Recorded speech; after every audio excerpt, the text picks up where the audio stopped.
وجہ سے اور میڈیا کی غلامی کی وجہ سے بچے ماں باپ کے لیے اذیت اور تکلیف کا باعث ہو گئے، خوشی کا باعث نہیں ہے، تکلیف کا باعث بن گئے۔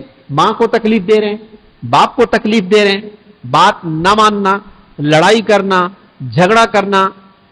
اب مائیں اور باپ بد دعا تو نہیں دیتے لیکن دل سے آہ تو نکلتی ہے نا۔ عام مسلمان کو تکلیف دینا جائز نہیں، چاہے جائے کہ ماں باپ کو تکلیف دیں۔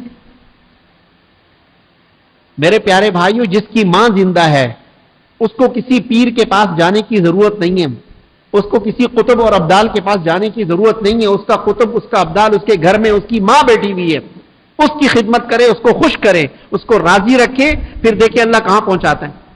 جس کا باپ زندہ ہے اس کو کسی قطب اور ابدال کے پاس جانے کی ضرورت نہیں ہے۔ کیوں کہا شریعت نے کہ ماں باپ بوڑھے ہو جاتے ہیں تو طبیعت میں کچھ چڑچڑاپن بھی آ جاتا ہے، مزاج تھوڑا سا تبدیل ہو جاتا ہے، ادھر اولاد جوان ہو گئی، اب وہ بوڑھے ماں باپ کی بات بری لگتی ہے، ان کی نصیحت بری لگتی ہے۔ یہ ینگ جوان ہے، اب وہ کہتا ہے کیا ہمارے ابو جو ہے نا بس پرانی باتیں کرتے رہتے ہیں، جدید دور آ گیا، ٹیکنالوجی کا دور آ گیا، کہاں سے کہاں لوگ پہنچ گئے، ہمارے ابا بس وہی ہیں، جلدی آؤ، کہاں گئے تھے، کہاں گھوم رہے تھے۔ میرے بچوں،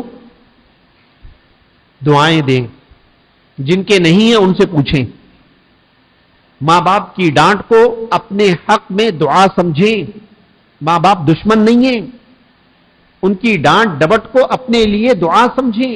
کبھی بھی ماں باپ کسی کو بد دعا نہیں دیتے، اپنی اولاد کو کبھی بھی نہیں دیتے، لیکن کبھی دل اتنا جل جاتا ہے، اتنا اندر سے وہ ہو جاتا ہے کہ وہ آہ نکل جاتی ہے۔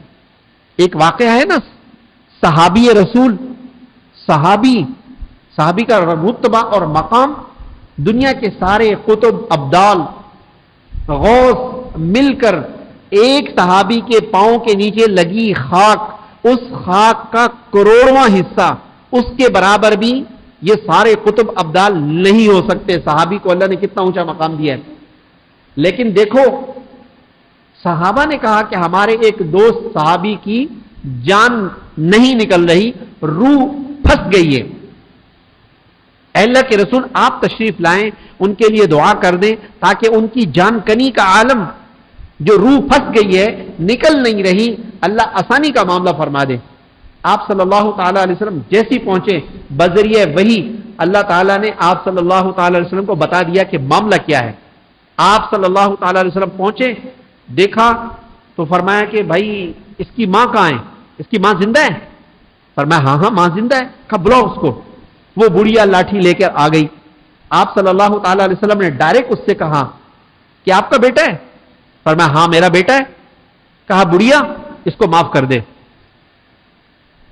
بڑھیا نے ایک آہ کھینچی اور کہا کہ یہ آپ کے پیچھے جمعے پڑھتا تھا، یا آپ کے پیچھے عیدین پڑھتا تھا، یا آپ کے بیانات سنتا تھا، یہ اشراق پڑھتا تھا، یہ تہجد پڑھتا تھا، سارے نیک کام کرتا تھا، مجھے کسی چیز میں کوئی اعتراض نہیں، لیکن یا رسول اللہ اس نے مجھے بڑا غم دیا ہے، بڑا دکھ دیا ہے، میرا دل اس کے لیے صاف نہیں ہے، میرا دل نہیں کرتا کہ میں اس کو معاف کر دوں۔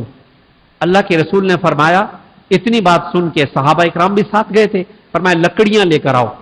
صحابہ تو اشارہ مانگتے تھے، ایک دم لکڑیاں لے کے آ گئے صحابہ اکرام، فرمایا آگ لگاؤ۔ آگ جل گئی۔ صحابہ کو حکم دیا کہ اس کو اٹھاؤ، اس آگ میں ڈالو۔ ماں ہوتی ہے، ماں ہوتی ہے۔ جیسے کہا کہ اس کو اٹھاؤ آگ میں ڈالو، بڑھیا نے کہا ہاں، چارپائی پکڑ لی۔ کہا کیا اس آگ میں ڈال رہے ہو میرے بیٹے کو؟ کہا ہاں۔ فرمایا بڑھیا جلدی معاف کر دے، اس سے بڑی آگ جہنم میں چلا جائے گا۔ بڑھیا نے جب دیکھ لیا عملی طور پر یہ تو واقعتاً ڈالنے والے ہیں، فوراً بڑھیا نے کہا یا رسول اللہ میں نے معاف کر دیا۔ اس کے الفاظ پورے نہیں ہوئے کہ ادھر صحابی کے منہ پہ کلمہ جاری ہوگا، لا الہ الا اللہ محمد الرسول اللہ۔ ٹھنڈے ہو گئے، کلمہ پورا ٹھنڈے ہو گئے۔ فرمایا کہ تمہاری دل کی جو آہ تھی، اس آہ نے اس کی جان کو روکا ہوا تھا، بس وقت کم تھا، اب تھوڑی دیر میں فیصلہ نہ ہوتا تو یہ بغیر کلمے کے چلا جاتا اور سیدھا جہنم میں جاتا۔ سیدھا جہنم میں جاتا. ہمارے پیارے شیخ فرماتے بتاؤ صحابی ہے صحابی، لیکن ماں کی بد دعا اور ماں کی آہ کی وجہ سے صحابیت بھی کام نہیں آ رہی. جی نبی کے پیچھے جمعے اور عیدین بھی کام نہیں آ رہے. ماں کا دل دکھا رکھا ہے.